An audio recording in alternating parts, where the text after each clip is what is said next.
Good morning, everyone. Wynn Brown here from Haywood Healthcare with our COVID-19 update.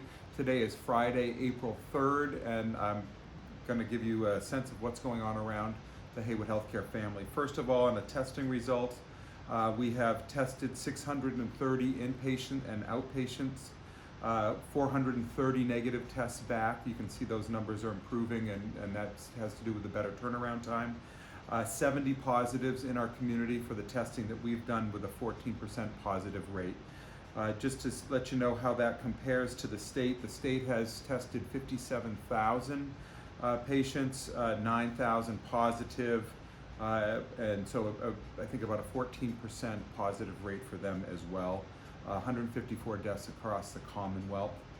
A lot of work still being done to make sure we have enough PPE. I'm sure you all saw the great news story with the governor working with the Kraft family to bring N95 masks to Massachusetts, and we do expect to see some distribution of that to us sometime next week, so we appreciate that as we are always working on keeping our supplies up. We had a very busy and I would say somewhat intense incident command meeting this morning. And this afternoon, we are beginning to pull the trigger on preparing for our surge capacity beds. And so a lot of the team on both campuses working to prepare for what we see as a surge coming. And if you listen to my numbers, every time I chat with you, you can see that they are going up.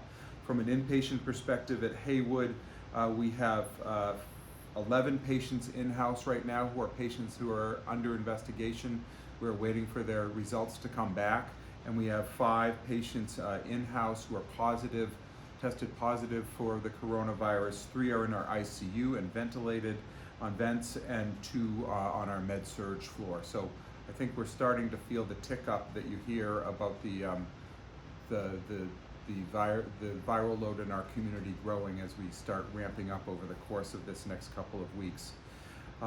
Just a note to any staff, if you have any food insecurity at home, we are preparing and providing free meals to all staff when they're working their shift. But if you are having some challenges putting food on your table at home, I encourage you to reach out directly to John Novak on the Haywood campus and Mike Costello on the Athol campus, and we are happy to try to support you and your family if you are struggling to put some food on your table during this crisis.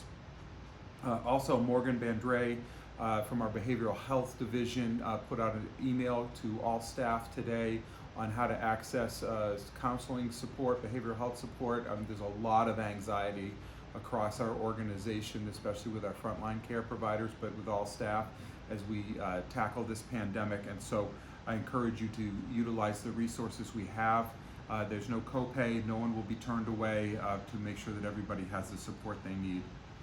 And then finally, we're going to try to get the link to it. I was interviewed by WBUR yesterday for the radio, and it aired this morning, I'm told. And so if we can find the link to that, we will embed it with this email as well. So that's where we are right now across all of our organizations. It's probably going to be a very busy day here, and so tonight I'll give you an update on how the day went. Until then, stay safe. If you're not working today, please stay home. We really need to keep everybody out of traffic and at home if we're going to keep flattening the curve, which we need to do so we don't overwhelm our health system. So until then, have a great day, and I'll be back to you tonight as we continue our journey to be one of the best community-owned health systems in America. Take care.